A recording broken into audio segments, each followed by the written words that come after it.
just do it.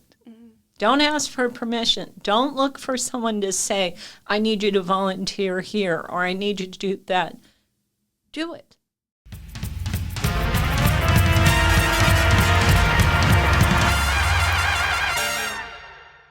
Hello everyone, welcome back to the UAZ Podcast. My name is Rebecca and I'm the host for today's podcast. I have my colleague here with me, Nicole Camacho. And we are so happy to have Janet with us here today. She's one of the great member in Tucson, and she's running for Ward 3, representing the City Council of Tucson, which is really great, and she has so much experiences. She has done amazing work here in Tucson, and she's always ready to advocate for the needs of the people in Tucson. Janet, you're most welcome. This is UAZ Podcast. We are glad to have you. We sent you an invitation 2 days ago, and you said yes. You're like, oh, because we didn't have any guests today, and we thought maybe you're going to schedule for next month or like coming weeks, but you said yes, and we're like, wow, this is really super great. She's so passionate about her work. So we are really grateful that you made it, and welcome to the University of Arizona. Well, thank you, and I am extremely honored to be invited. To be able to reach younger people, to inform them of the importance of their vote, and help them with the decisions that they make into their adulthood. So I'm very honored. Thank you. You're welcome. So you've built a very diverse career from aerospace and defense to healthcare and government at the moment. So what made you choose that path? Were you inspired by somebody? Was it something that was always in your heart to do something like that? I am always striving for something better. And when I left California, I was a manager for an industrial supply company. I was doing quite well in that role, but I decided I wanted to take action and focus on my quality of life. And I fell in love with Tucson a long time ago, so I decided to move here. And when I came to Tucson, I was shocked by how hard it was to find employment. As a matter of fact, my first job was here at the University of Arizona, but it was only a part-time job, basically making minimum wage. Now, fortunately, I had some means behind me, and I was able to focus on wrapping up my degree. I have to say, in Tucson, it's very difficult, not impossible, but very difficult to find a high salary employment without a degree. And so after I took that part-time job, I was enrolled in Eller Business College, and I was managing both of them. Ultimately, folks, I transferred to ASU. I'd ask for forgiveness, but I'm not sure I need it. So at the university, they promoted me shortly thereafter. I took that part-time job, and they promoted me to a building manager. I worked in that role for a while. Then I decided I had to focus on my education full-time. But that work as a building manager, and that was coordinating activities with various U of A maintenance departments as well as contractors. So basically, and that was at the College of Nursing. And shout out to the College of Nursing. Great people, great staff, doing good things. So then finished my degree, and that lent itself to me finding new work. But it was right in the middle of the economic downturn, and there was no work to be had. I worked as a contract administrator for a local contractor, small business, and unfortunately that business did not survive that financial crisis. I actually, I needed work. I needed to feed myself. I needed insurance. So I found myself briefly working what I call I call it the tomato fields. Now, it was the tomato growers out in Wilcox. It was an amazing science how they could grow tomatoes, giant tomato plants, in these little pods that took very little water and little soil inside of greenhouses. But driving out to Wilcox was not for me. That took me back to my California days of sitting on the 605 freeway, right? And so I left that employment, but I took with me a very valuable experience. That particular company used prison labor to pick the tomatoes. That is, work release programs are great in building self-esteem. Yeah. And also building a little bank of money for when they're released from prison. But it's also not great in that their pay is very low, about $3 an hour. And so what little money they're making, they're saving. But if they made more money, I believe that would help our incarcerated individuals, those individuals that are willing to take the sacrifice of leaving the prison every day. So you leave the prison every day, you are going through a full body search, including a cavity search. And then when you return to prison, same thing. So to have that commitment, I think we need to honor that commitment and help those individuals transition back into society. And a big part of that is having money, to have a place to rent. And it's hard to get employment after you've been incarcerated. But I digress. So I was telling you my boring, long story. So then all this experience lent me to become a building inspector. And all I had to do was take the building inspector test, which I failed 3 times, but I eventually passed it, and I passed it with flying colors. The hard part is I'd never worked in the construction industry. I just understood it. So the building code is really centered around carpentry. So I actually had to learn carpentry in order to pass that test. But again, that desire to constantly do better for myself. So then, because I had that desire, I became a fire inspector. My job was at the hospital formerly known as UMC. And fire protection is incredibly important to the healthcare industry. If you think about it, you're incapacitated, you're in a bed. If there's a fire, we got to be able to protect you inside of the hospital. Because if we remove whatever support you're on, we could kill you, right? Yeah. And so I became a fire inspector, level 1 and a level 2.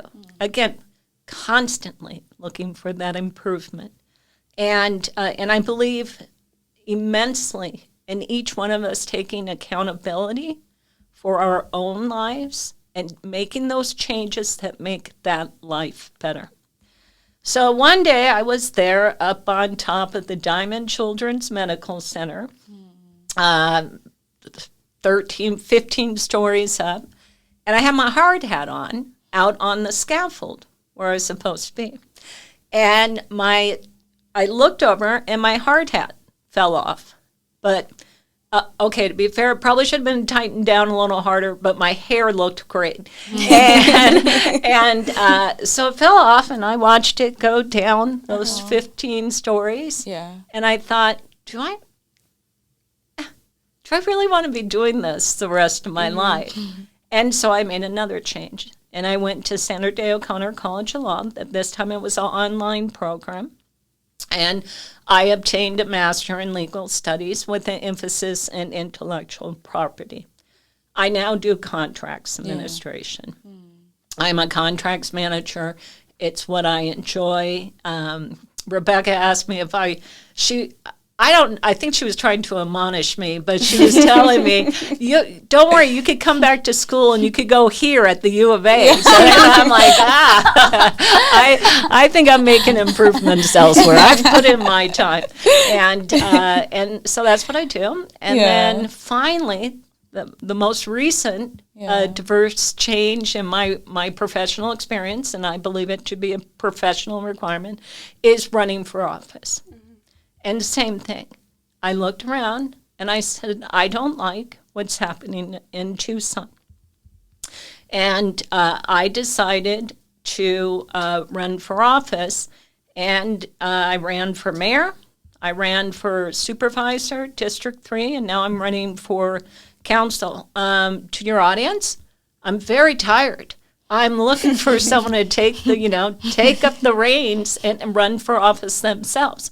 But remember, I don't think politics should be a career. As a matter of fact, and we talked about it earlier, I believe that the mayor and council should have term limits. And I believe that you can make a difference in a short period of time and then let someone else step up with different ideas. Yep. And that's how I got here. I would like to, and I skipped right over it, I worked for the city manager's office for just about 3 years before I moved to a defense contractor here in town. And during that time, that's when I realized that our daily lives are more affected by our local government than any other election or elected seat, I should say. And I took that information with me, and it was fine for a while. Tucson was beautiful. It was beautiful, but we've seen our city fall on hard times. And I believe a big part of that is because of a lack of economic development, a lack of opportunities, and we have to build that. And how do you do that? You run for office.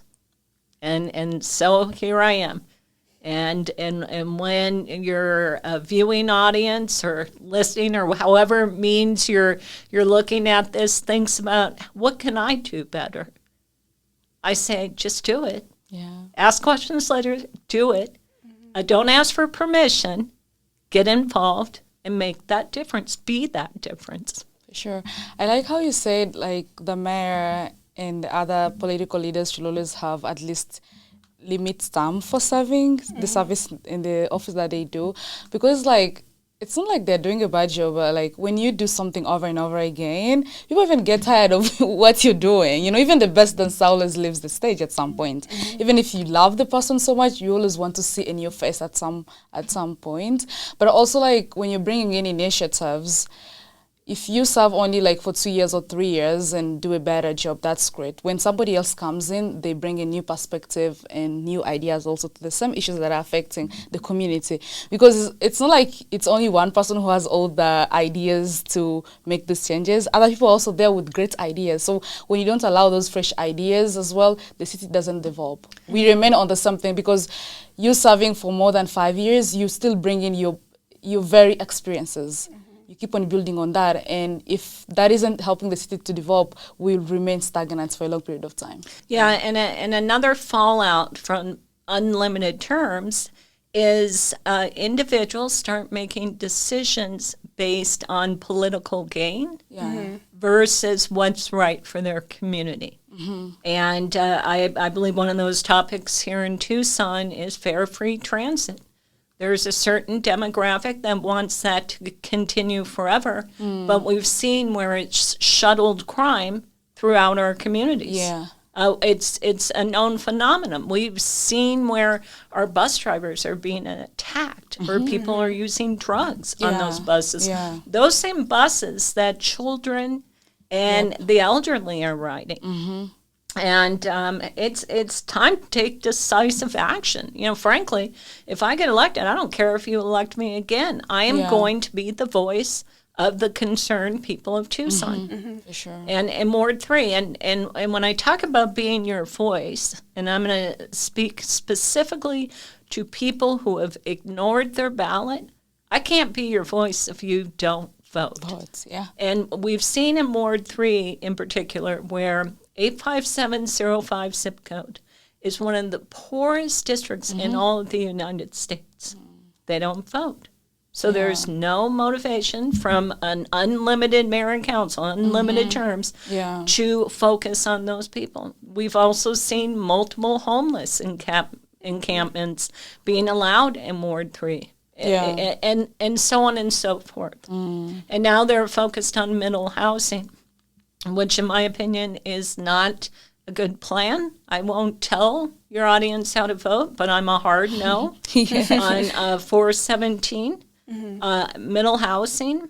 Middle housing, for people who don't know, it's small housing, everything from duplexes to quadplexes. Imagine living in a unit that has 4 doors surrounding you. Now you can argue, well, that's the same as an apartment building, but they wouldn't put an apartment building in a single home family neighborhood. 417 would allow them to do that. Also, they're looking to build connector streets, one of which is Roger Road, so that would then route traffic down Tucson Boulevard to the backside of the U of A, College of Agriculture, and then run traffic all through the residential neighborhoods on Roger. And those are residential neighborhoods. They're also looking to do the same for Limberlost. Our traffic is bad, but I believe some of that can be alleviated by getting rid of snowbirds. No, I'm joking. Snowbirds and students, that wouldn't work. But through our signal light system. Yeah. When I don't know if you're from here or not, but when I first came to Arizona, I'm like, why is the arrow green first? And sometimes it's not. It's inconsistent in most places. Sometimes fast, and then it's like it comes back. It's just confusing depending on where you are. I'm like, what's going on? It's not consistent. Correct. And up in Mesa, they actually have signage that says as long as you go the speed limit, you'll hit every green light, because their signal lights are timed so precisely. So the technology is there. It may cost money, but it would save lives. Do you know Tucson is ranked as one of the most dangerous traffic road conditions in all of the United States? That's okay, great. That's 2 we have now as being the best as. But here in Arizona, our school system is ranked at the 50, 50 being the lowest achievement rate. It's time for improvement. Which isn't really good, because even when you go out of Tucson, you're like, where do you come from, Tucson? Oh, okay. It isn't good for us overall, Yeah, because they already know our statistics. They're like, well, you guys rank the lowest, so it isn't good for us, the students. It's actually not good for the university. Because then we don't attract more students to come down here. Right. Yeah. And when you have a high dropout rate, you don't have homegrown students either. Yeah. And we need to do better. And I just say that power is within you. That's not for me to give to you. You elect me, I'm going to do as my constituents need. But the power to really drive change is in all of us. You have a very diverse resume. Which job was your favorite? I loved being a fire inspector. Really? It felt so important to realize that every decision I made protected a patient. Yeah. I had the benefit of working at the hospital and helping those people. There is so much fire code. When maternity wards, there's high security for good reason. But you have to be very careful with that security as to not endanger someone's life if there's a fire there. So you can't permanently lock doors. Yeah. So you have to provide other elements. So as a fire inspector, I'd work with the architects with, okay, we can temporarily lock this door, but after 30 seconds, it was actually after 15 seconds, but I received a waiver from the state fire marshal that it had to unlock after 30 seconds. Now that would be with an alarm and et cetera. But working with the architect, we also had to work with security, because knowing that, okay, there's security devices in place, but they're only temporary. We have to have security outside those maternity wards. So it was very rewarding and went beyond just fire safety, protecting newborns from from the bad guys seems like a pretty good day at work. Yeah. But I also enjoy being a contracts administrator. I work in the defense industry. I take great pride in protecting the warfighter and the services we provide to them. And if I didn't have a mission, I wouldn't do the job. It's really and I believe that's important to work happiness is understand why am I working here? Am I working here for a paycheck? Well, paychecks are great, but what are you doing to better society? Society, yeah. And so I've always done that. And so I guess with that said, I could honestly tell you I've loved every job I've had. Your story is very inspiring because I am a student here at the U of A and I'm so interested in so many careers. Right now, I'm double majoring in law and journalism, so I'm kind of debating what career path I should go into in the future. But also, I want to do other things like probably being like a YouTuber, inspiring people, being a news anchor or a lawyer. So listening to your story is very inspiring because now I know I can pick everything that I want, but just in different timings. Yeah, well, that's very kind of you to say. I'd say take off sleep off of that list of things you want to do, and you could do anything. Yes. Absolutely. So to any students who want to make an impact in their community or school, what advice would you give to them? Just as I stated earlier, just do it. Don't ask for permission. Don't look for someone to say, I need you to volunteer here or I need you to do that. Do it.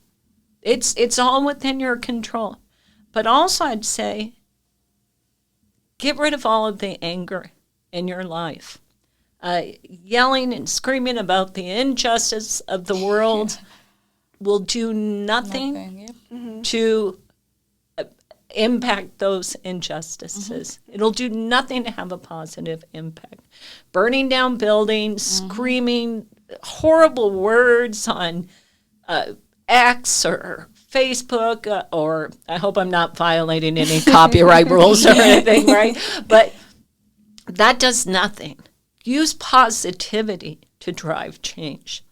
And if more people did that, we'd be helping the most vulnerable people in our population. From people who are, just crippled by addiction. People who are suffering from mental illness. And I look at people your age, and I think to myself, I remember how insecure I was. You two seem very confident, but I remember how very insecure I was at a young age. And I think about those pains that people go through, and a kind word will go a long way. You don't have to agree with them politically or ideology. You don't have to even like what they're wearing. I don't know. Yeah. A kind word will go a very long way. And that's how you drive change. But yes, you've got to get rid of that negativity. And unfortunately, our politics have become extremely polarized to the degree that someone will judge you by what you're wearing. Yeah. Insane, isn't it? Let's tone down the insanity. And again, be that positive difference.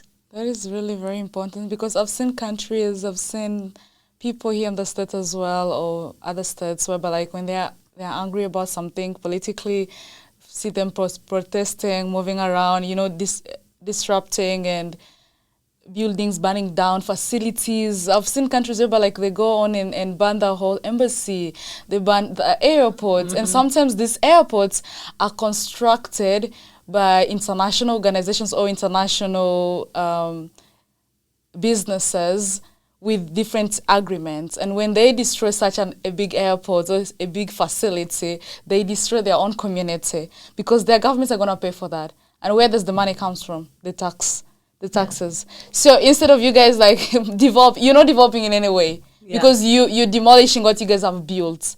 And you don't know what the repercussion of that will be, because your government, again, will have to pay for that. They'll have to put in, again, billions of money to reconstruct all those facilities. If it's an embassy, if it's an airport, you can't do businesses with other countries when your airport is down. You have to reconstruct that. And I'm like, what is that way of like showing anger? It doesn't do any good to anybody. So if you're angry about something, yeah, like you said, step up and do it, or transform that anger in something positive to your community. And remember, we find common ground through open dialogue. If I have a position on homelessness and the response there too, and you disagree with it, then tell me about your idea and how that idea is better. And listen to the facts. The only other thing I'd say to folks, and maybe this is the Nancy Reagan in me, but don't use dope. It may be readily available, but it will destroy your life. The legalizing marijuana was a horrendous decision made by the voters. It is highly chemically enhanced, and it is addictive, and it's killing people. So stay clean and focus your energies elsewhere. For sure.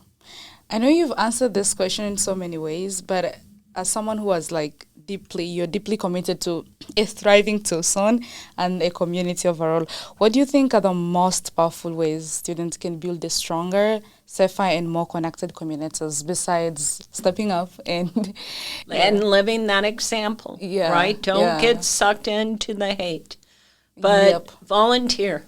There are organizations. There are so many organizations in Tucson that needs help, and start working with what your compassions are. On Monday, I'm taking a tour at Teen Challenge. Oh, I love they have a high successful rate, or a success rate, I should say, and but they have limited beds and resources, so they need help. Contribute. Work a couple extra hours, but before you contribute to any charity, I'd say please research them. Some of the nonprofits actually spend more on salaries than they do on services, so pay attention. I have to say, drive that force. It's within all of us, our ability to do that. Do you have a favorite nonprofit here in Tucson? I'm very partial to the Gospel Rescue Mission. Oh, yeah. I know the Gospel Rescue. I've volunteered a couple of times. They're really great. Yes, they are. I also volunteer with the Tucson Lions Club for the visually impaired. I myself am partially sighted. Don't worry, I'm allowed to drive for all you people who are like, wow! No. It was because of a surgical procedure that I had to have, and I am in constant awe of how these diverse abilities achieve in life, one of which is a very good friend, an engineer who is fully blind at Raytheon Missile Systems. Phenomenal. And I would be remiss if I didn't mention my Gold Star Family group. We send meals and Hawaii shirts across all of the United States to our service members. It's a great honor to be involved in all of those organizations. Yeah. We have one of the challenges here in Tucson when it comes to young people finding jobs opportunities.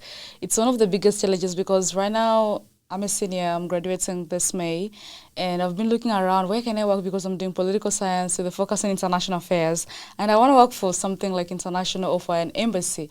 And I was looking around Tucson, I'm like, there is nothing, interesting to me. And so I'm thinking about out of state, and most students are in that route in a way that they really want to contribute to the community, or they want to work in Tucson, but they don't have those opportunities here in Tucson. I think a month ago we did have a career fair, and like you said, I know you were talking about the ELA fair, whereby they bring in people from different states to come and talk about their jobs, where students can find these opportunities. And most of them, for sure, a few were coming from Tucson. Most of them are coming from Phoenix, from other different states, and you really have to go live, and it's an in-person job. It's not like remotely where you can live in Tucson and work the other side, but you have to really leave Tucson and go work that way. So if you're elected, how are you going to help with that challenge of job opportunities? Are you going to help like businesses to invest more in Tucson? Because I remember recently we had the Blue Project, which was really rejected. I know I was quite a fan at some point because I was looking at how it's going to employ so many people. But when you look at also the negative side of the climate and the water system, I know it was going to affect in that route. But I was really happy because it was going to employ at least some people here in Tucson, which was really great. So are you working towards bringing more investors in Tucson? Well, first of all, Project Blue is not going away. It is a done deal. They will be building that data center at Houghton and the I-10 by the fairgrounds. It is a done deal. Yeah. It was not going to bring a lot of work to Tucson, even in terms of construction activities. Those buildings are tilt-ups, meaning they prefab the construction around it, and you just tilt it up. Yeah. Yes, it would require HVAC and plumbing and et cetera, and electricians, but it's temporary. Okay. I have a friend who likens it to beer goggles. If you, I hope you all know what that is. Oh, maybe I hope you don't know what that is. But it's the end of the night. You've been at the bar. You want to go home with someone, and there's no buyers, so you take the only thing that's left. Maybe that's not the greatest analogy. I try to be a good example in my life, but that's what has happened in Tucson. We've pushed away all these businesses that all of a sudden we're going to take the first one that bites. And Project Blue is not great on the environment. Now, they believe they can do better. It doesn't matter. It's a done deal. I can't change that. We talked about this briefly before filming, that what's really important to Tucson is bringing in development. So we can retain our students, retain that talent. Yeah. And remember, large businesses, since when your president, mayor, and council vilify large businesses over small businesses, but large businesses fuel small businesses. We need large businesses to come to Tucson. Now, we're back on a personal note, international, political degree. I'd point you right at Raytheon.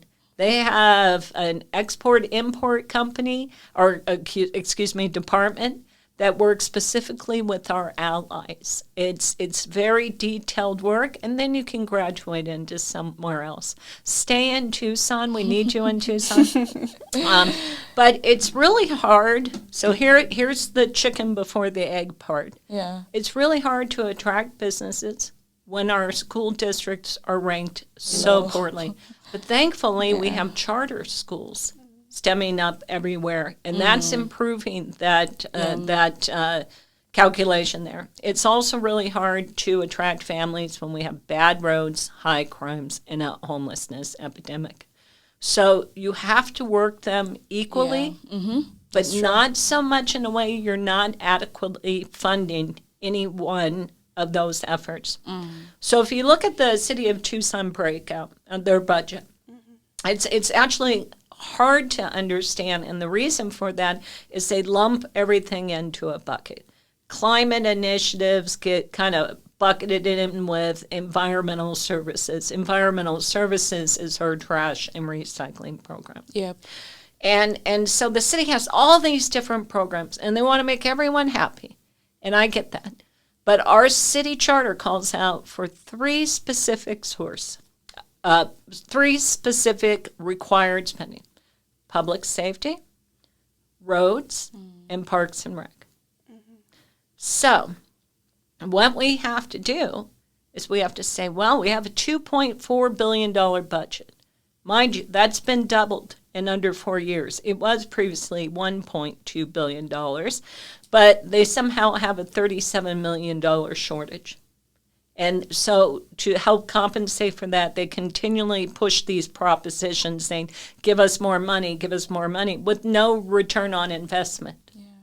And the last proposition failed miserably because I believe people have had enough, right? And so now their latest was to raise all of the fees. Well, you don't need to vote on fees. The Mayor and Council can raise fees. And one that I find extremely disheartening is our building permit fees, right? We have a housing shortage. Yeah, we do. Across the board, we have a housing shortage. We do for sure. And then on top of that, the resale fees. So when you purchase an item that was previously owned, which I personally have made a mission of doing, did you know, I hope I'm not rambling, did you know that textile pollution is one of the biggest factors in the world's pollution? The fashion on demand industry has only exacerbated this. So I've decided I'm only going to buy clothes. Well, one, I'm not going to buy clothes if I can help it. So if you see me wearing something, you say, didn't that go out of style in the 80s? Too bad. I've been the same size. I'm going to wear it. And then the other thing is I just said I'm going to buy from vintage stores or consignment stores. Well, the city raised that fee per transaction from $1 to $3. So if I go buy a new dress, it's now cost me $3 more. If some of our lower economic people go to buy from stores such as the Goodwill or Salvation Army, it now costs them 200% more in fees. I want to be clear, it's that fees. Yeah. So back to your original question, which I realized I haven't answered yet, but sometimes I go around the block just to get next door. Yep. The city of Tucson has this big bucket of money. But they have 1,000 holes in the bottom of that bucket. And they're filling up that bucket and expecting to take care of all of those things. So they're trying to put water in a bathtub, and all that water is coming out that bottom of that bucket. So what the city of Tucson has to do... Losing a lot. Yeah. They have to make a smart decision. Yeah. A smart and tough decision. And that may not result in them getting reelected. That's okay. I'm willing to take those consequences. But you need to say, okay, we got to fund public safety. Public safety is police, fire, emergency services, and 911. Yep. Do you know the portion of their budget that they got this fiscal year was only 17% of that entire budget to be split amongst those 4 departments? Not equally, but each department's going to get money. Yeah. Imagine being a 911 operator, answering some very tragic phone calls, and not even being able to respond. I have had a lot of cases whereby the police doesn't come like quickly. You call them today and they'll come maybe after 3 days because they have a shortage. Yes, they do. They're staffed at 1975 levels. So I say, to make the tough decision, say, sorry, folks. I know the climate is important to you. It's important to me as well. We have a very fragile climate here in Tucson, ecology. That's okay. It's on you, the citizens, to take care of it. I'm going to take that money. It's your responsibility. Well, why are we asking our government to do everything for us anyhow? I'm going to take that money, and I'm going to put it into recruiting police officers. So... And also various programs through the city manager's office. I'm sorry, you don't exist anymore. We have core services we have to provide. Now, those people will be the city of Tucson also has an employee shortage, so we can move those people. Don't worry, I'm not suggesting we fire anyone, but we move them. Then we say, okay, here's our big bucket of money. We give a good amount to public safety. And also that money going towards hiring the best recruiter ever. We need police, and we can't wait for those police to go through cadet school.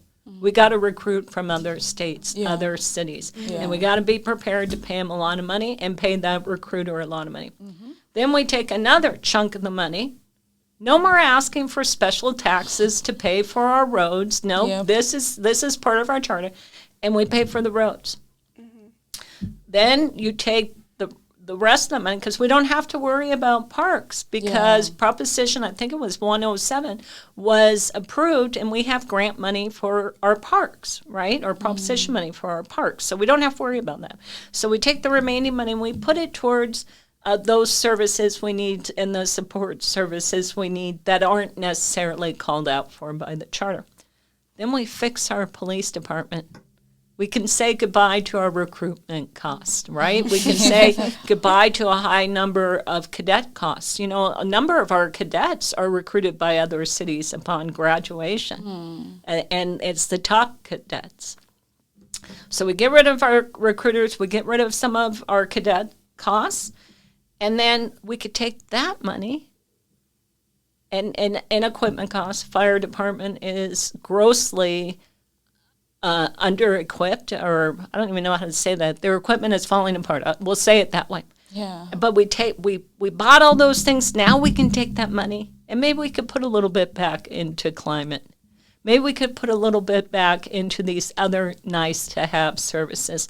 Same with the roads. You repair your roads. Now it's just maintenance, but we do that maintenance.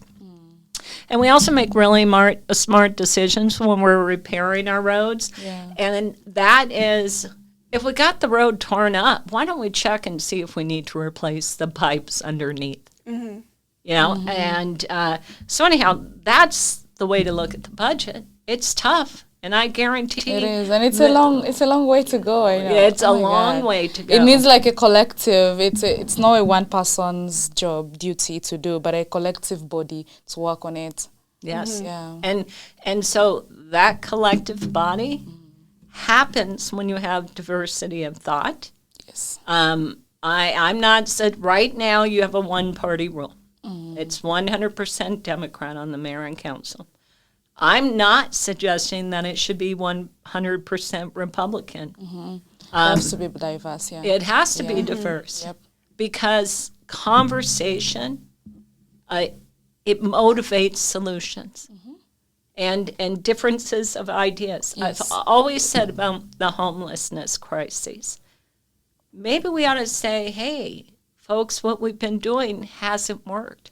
And I believe there's someone in our society that has an idea that will actually work. It may not be a social worker. Yep. Maybe it's an engineer or a mathematician or an attorney. Maybe it's anyone, or it's a combination thereof. Where we find those solutions. Yeah. But that's why that vote is so crucial. And it really is an obligation. If you're registered at home and you have an election, say you're not from Arizona and you're still registered to vote in your city because you're a temporary resident here, which would make that allowed, then you need to work with your political, your recorder's office or clerk's office, whatever the case may be, to get your ballot forwarded so you can replace it, get an absentee ballot, or go home and vote. If you live here in Tucson, and your ballot's sitting at your mom's house and you're partying in, the dorm, you need to go back to your mom's house, fill out that ballot, and get it turned in. Yep. That is an American obligation and one we should treasure. Other countries don't have it, so good. Like you said about roads, I think roads is a huge problem here in Tucson. Near my house, they're opening a casino at, I think it's Oracle and Grant. And there's only 2 lanes going east and south, or east and west.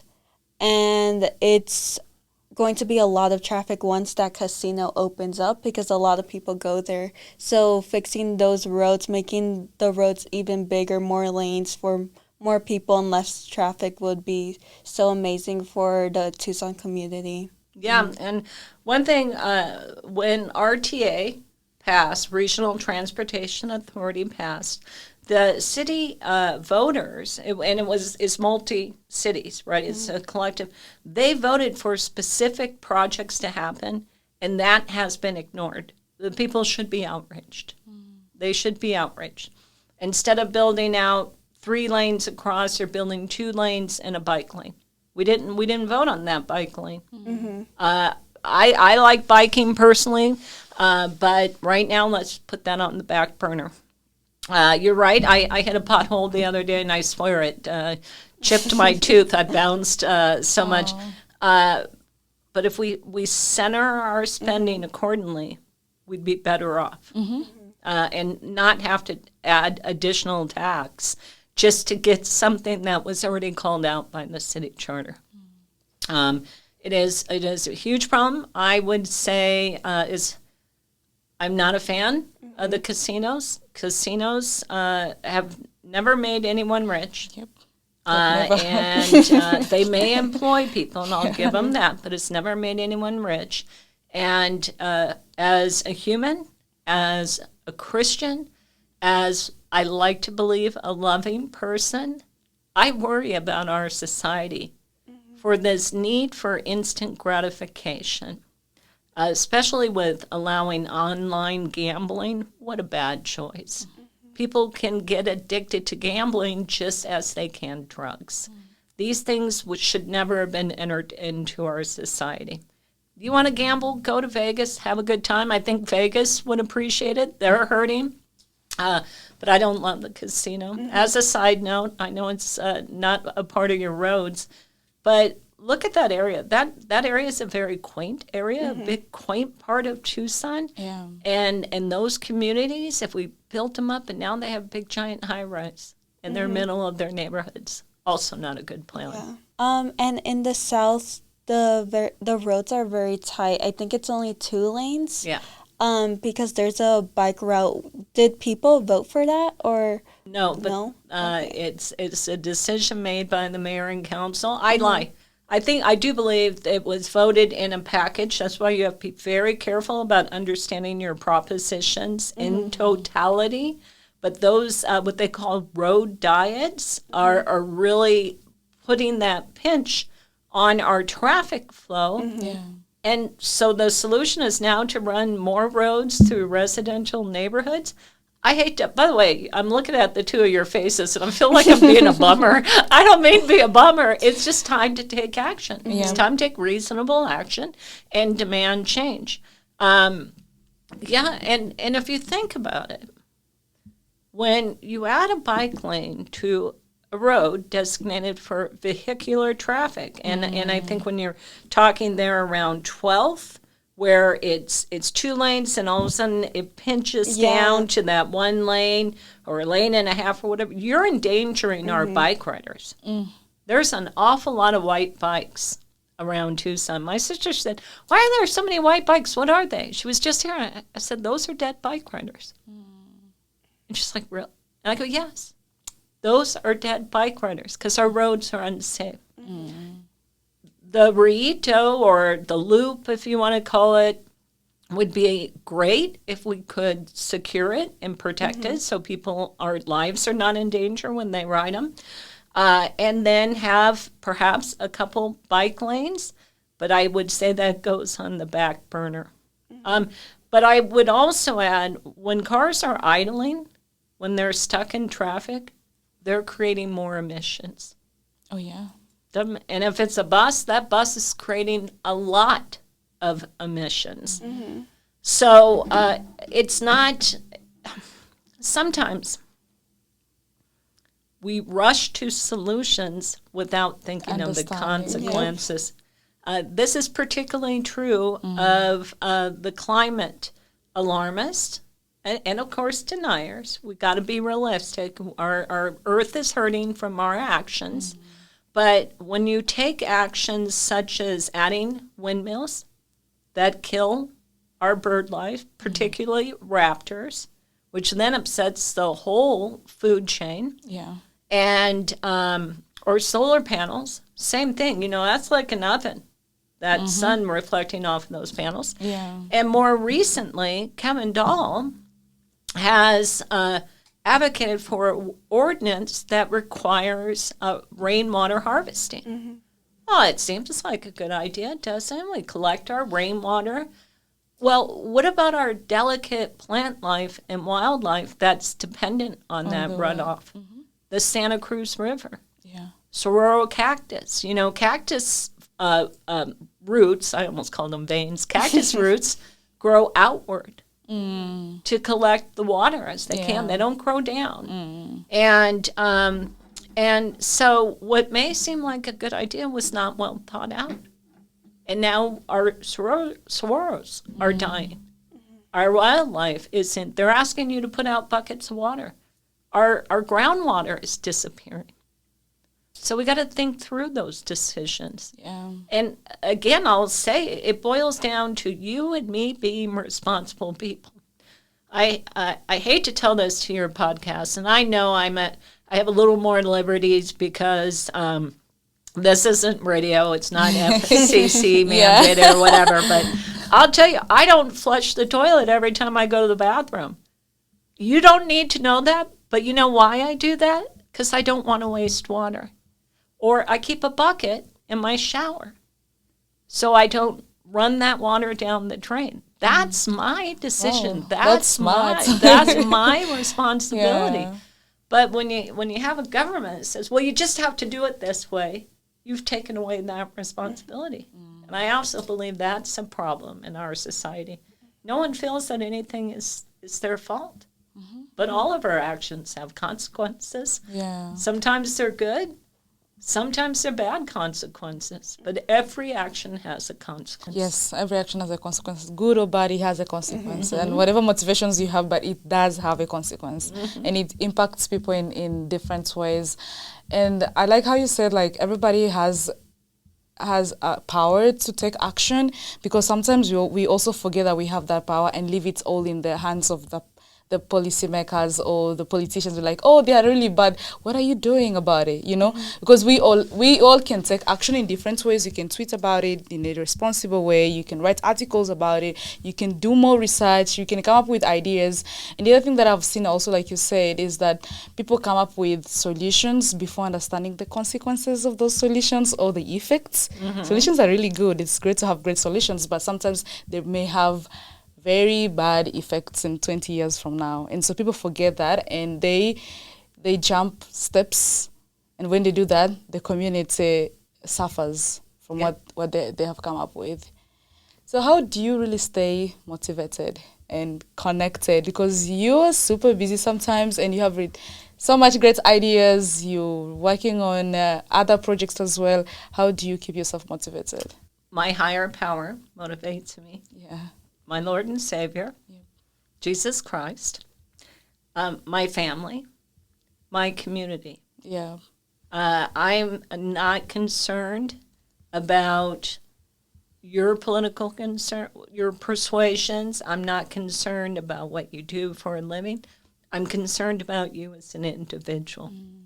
And that's what motivates me. Now, I'm a human. And I have bad days, and I have good days. There are some days where it's like, oh, my gosh, why am I doing this again? Oh, my gosh. But at the end of the day, just knowing that I'm driving change, I'm taking responsibility, and I believe I'm doing what the good Lord sent me out to do. All you have to do is listen. Yeah. Just listen, and you'll know what your destiny is. For sure. You've been a student, and you graduated like recently with your master's degree, I think some few years ago. A few years ago. Yeah. So what do you see students doing differently, and what do you wish they could do more? Because like I think you had like, the reason I'm asking this because you have like kind of like a fresh perspective when it comes to young adults. So what do you think they should do quite more differently for them to make greater choices, decisions, and impactful motives? Well, I know it may be tempting to use Grok or Chat GPT or whatever it's called to write your papers, but put in the work. I'm concerned that open debate is not always welcomed in the classroom, and that's an important part of our growth development. That's our developing our brains and our ideas. Critical thinking seems to have gone out the window as well, really understanding the root cause of a situation, analyzing that, and then taking that information and making hopefully good decisions. But when you make bad decisions, not being afraid to back away from it and start over. Yeah. I would say students have an obligation to engage in their own learning. Don't try to cram. Instead, absorb that learning over time. But I think our professors have an obligation as well to allow for that open debate. Yeah. And encourage students to really go above and beyond.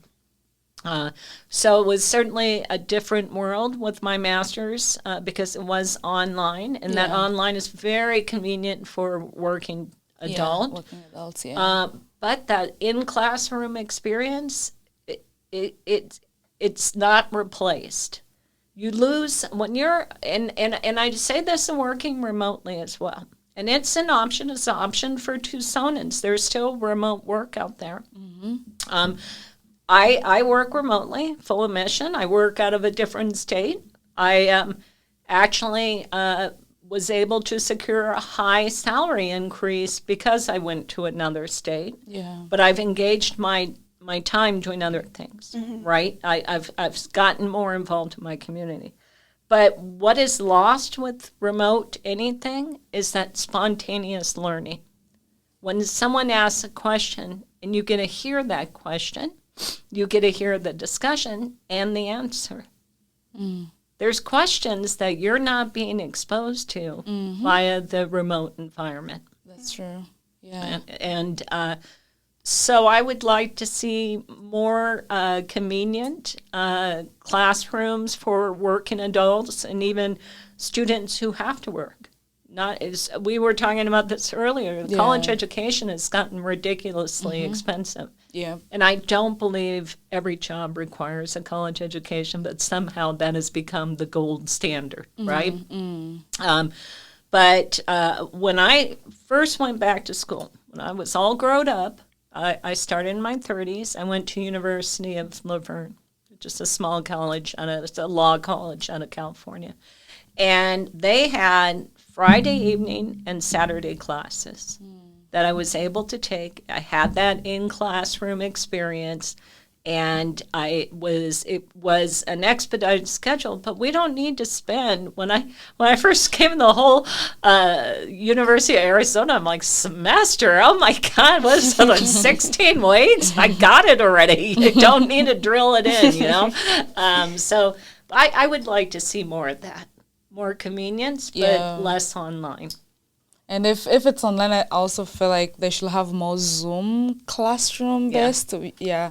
When you're online, I did take my marketing minor basically online because it was a summer program. They usually offer it here online.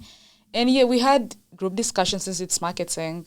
We had to meet in person sometimes, but like most of the stuff, like we have videos to watch, we can chat with your professor, we have discussions, all that, but we do not have like a lot of Zoom-based classroom sessions. If professors could work on that, that would really be great. Like you said, when a student asks a question, this always helps because I take a lot of political science classes. When somebody asks a questions, you really listen to how they ask it in a different ways, the ideas they have, and even how the professor answers it. It gives you more insights to what you were thinking or to your ideas.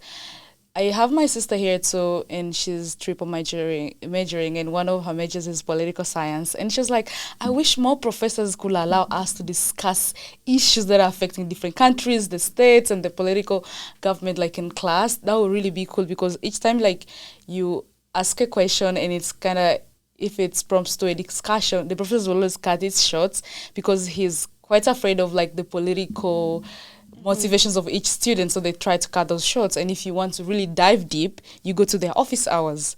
But that's not the same like discussing it in class where every student brings in their opinions and ideas. But when it's like office hours, it's only you between and the professor, so it's not a similar experience. Right. And we can have a difference of opinions. Yeah. It's the professor's job to make sure it remains civilized and respectful. Yep. They should not fear Yeah. those conversations, you know, and we learn from past mistakes. Yep.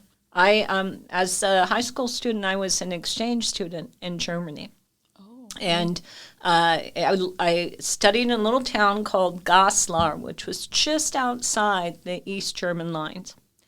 And one time we were skiing, we crossed that East German border, and the fear on the people's face when they saw we were on the East German border side, because they would have taken us. Yeah.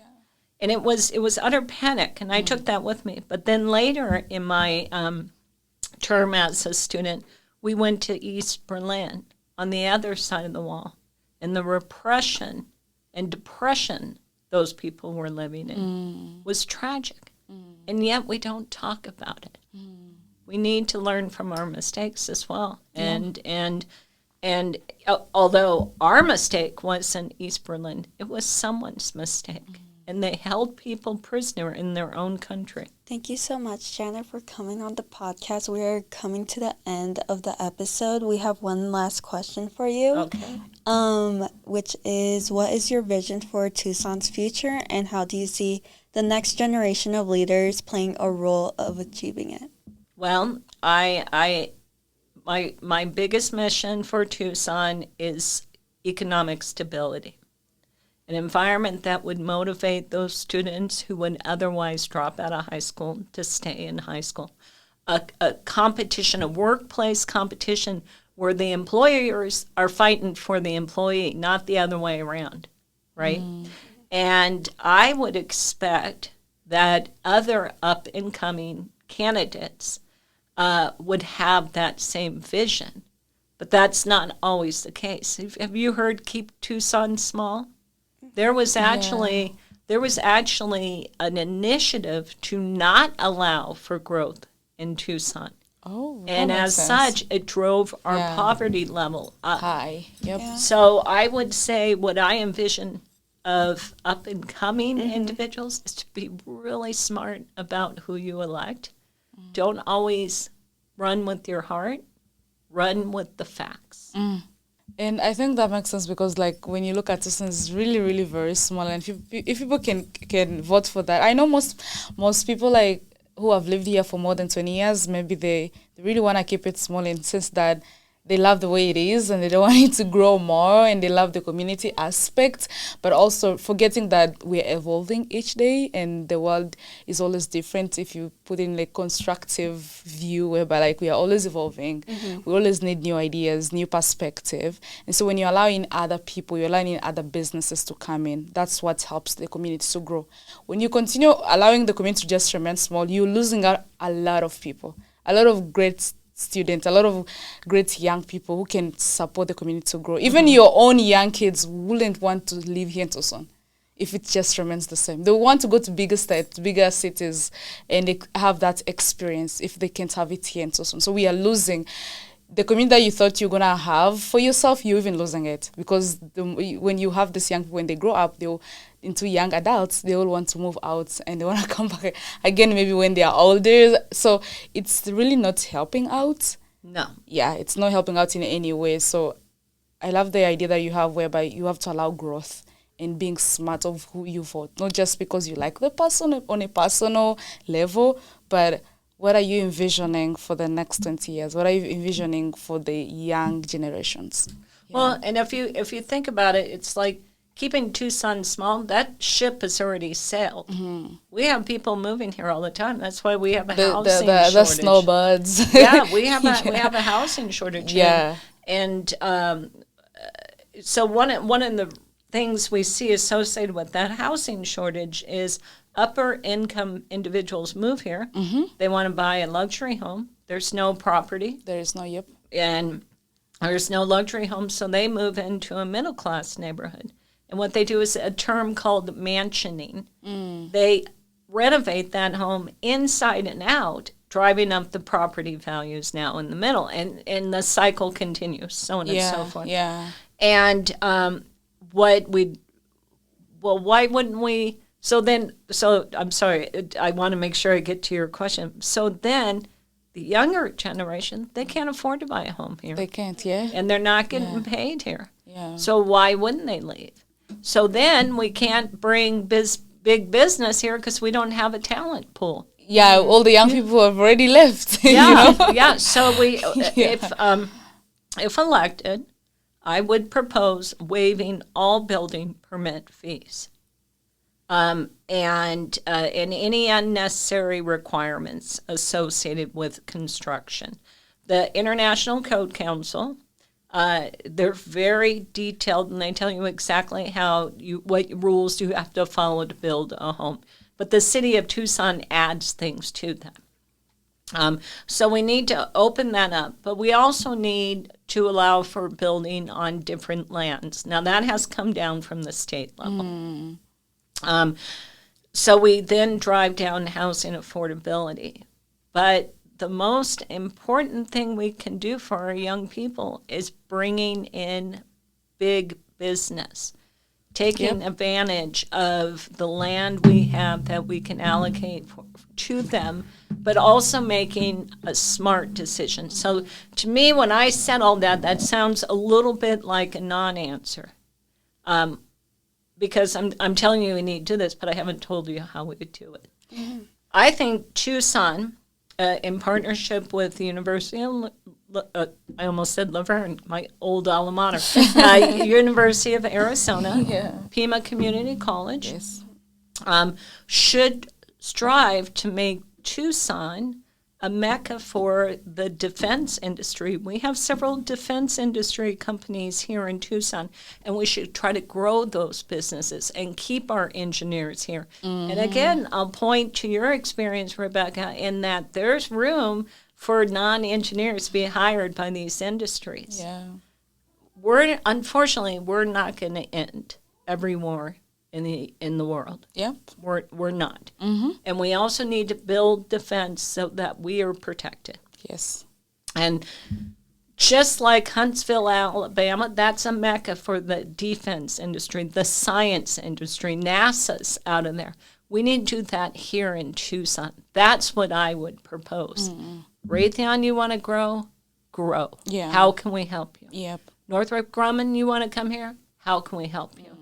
There was a time where Boeing got pushed away by the city of Tucson, and if you're fact checked me, it could have been Northrop Grumman. My memory escapes me at the moment, but they actually pushed them away. Wouldn't work with them. Wouldn't give them tax benefits. I would also argue there was room to add University of Grand Canyon or Grand Canyon University. Here in Tucson, and they were pushed away. Which would be great. That would have been great. Yeah. That would have kept our tuition costs down, would have hired several, thousands of people. Staff. There's a lot, there's maintenance, construction. Yep. We need to actively look for organizations who want to move down here to fuel that talent. Yeah. JTED is a great example. We should be growing JTED as best we could. Mm-hmm. So that falls on the county, but, the collective body. They hang in circles, Yeah. Thank you for inspiring us, and we had really a great conversation. I wish this could just continue more and more. I'm learning a lot, which is really great. So when is your election, and how can the young people vote, by the way? Okay. Yeah. So ballots mailed Wednesday, October 8th. Many people already have them in their mailbox. I'm asking you to go get that ballot, fill it out, and return it as soon as possible. If you don't want to drop it in the mail, drop it off in a drop-off location. The sooner you return the ballot, the sooner it helps us target where we spend time chasing ballots. The official election is November 4. The sooner we get ballots in, the sooner the results as well. And if you feel strongly about voting in person, you can also vote in person early. So vote and vote early. It's election month. Not in my world. I don't think that's ideal because people forget about their ballots. I personally believe Election Day should be a national holiday. For sure. Yeah. Yeah. And so vote. That's on you, folks. I already voted. And I know who I voted for. Thank you so much for coming to the University of Arizona. We hope you had a great time with us. I did. Thank We you. also had a great time and we learned so much. So much. And we hope that more students can get involved, vote, get to be like more concerned about the issues that are facing our communities. Like you said earlier, we can never end every war in the world, and we can never end every issues that is facing us, but at least we can always try to come up with those positive, impactful decisions and help out the community.